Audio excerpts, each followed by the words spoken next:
Town hall কাঁচা বাজারের সপ্তাহের ছুটির দিনের বাজার পরিস্থিতি জানতে আমরা সরাসরি যুক্ত হব সহকর্মী সাইমুম জান্নাত প্রভার সাথে। প্রভা, ছুটির দিনে আসলে বাজারের কি অবস্থা দেখছেন এবং বাজারে শাকসবজি এবং মাছ মাংসের মূল্য বৃদ্ধির কোনো তথ্য আপনার কাছে রয়েছে কিনা জানাবেন।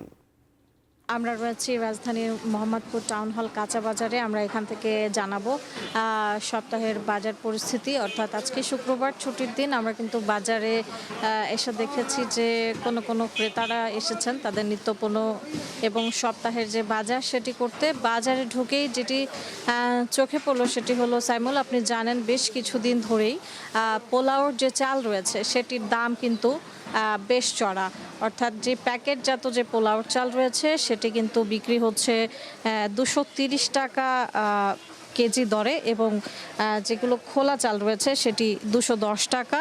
এবং আমরা সবজির বাজারেও গিয়েছি, সেখানে গিয়ে আমরা দেখেছি যে সবচেয়ে কম দাম রয়েছে সেটি হচ্ছে আলু এবং পেঁপে 30 টাকা করে, এবং বাদবাকি যেসব সবজি রয়েছে সেসবের কিনতে হলে কিন্তু 70 থেকে শুরু করে 100 বা তারও বেশি টাকা কিন্তু গুনতে হবে। এবং সবচেয়ে বেশি যেই সবজির দাম দেখলাম সেটি হচ্ছে, যদিও এখন সেটি সিজন নয়, শিম, সেটি বিক্রি হচ্ছে আপনার 130 টাকা কেজি দরে। এছাড়াও আমরা বাজার ঘুরে দেখেছি যে এই আটার দামও কিন্তু বেশ বেড়েছে, খোলা এবং প্যাকেটজাত 10 টাকা করে বেড়ে এখন প্যাকেট আটার কেজি 65 টাকা করে বিক্রি হচ্ছে, এমনটাই কিন্তু আমরা দেখেছি। এছাড়া আমরা বিভিন্ন ধরনের ডাল এবং তেল এসবের দামও কিন্তু বেশ চড়া। এখানে যারা ক্রেতারা রয়েছেন ওনারা কিন্তু বলছেন যে জিনিসপত্রের দাম কিন্তু শুধু বাড়ছেই, যেটি নিম্নবিত্ত এবং মধ্যবিত্ত যেসব ক্রেতারা রয়েছেন তাদের কিন্তু সবসময় তাদের একটা ভোগান্তিতে পড়তে হয় এসব দ্রব্যমূল্যের দাম বৃদ্ধির কারণে, যেটি তাদের জীবনযাত্রাতে আসলে বেশ প্রভাব ফেলে।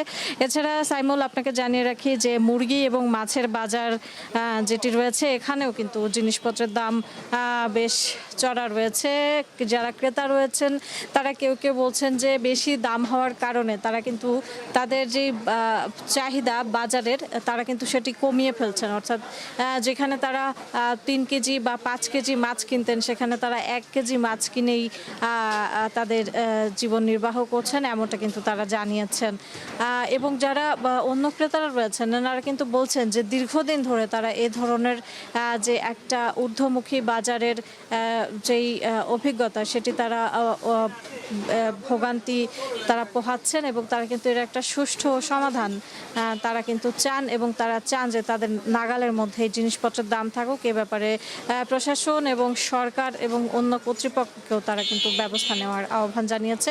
সাইমুল, এই ছিল মোহাম্মদপুর টাউন হল কাঁচা বাজার থেকে আজকে ছুটির দিনের বর্তমান বাজার পরিস্থিতি। পরবর্তী খবরে নিশ্চয়ই যুক্ত হব জানানোর জন্য বাজার নিয়ে অন্য খবর।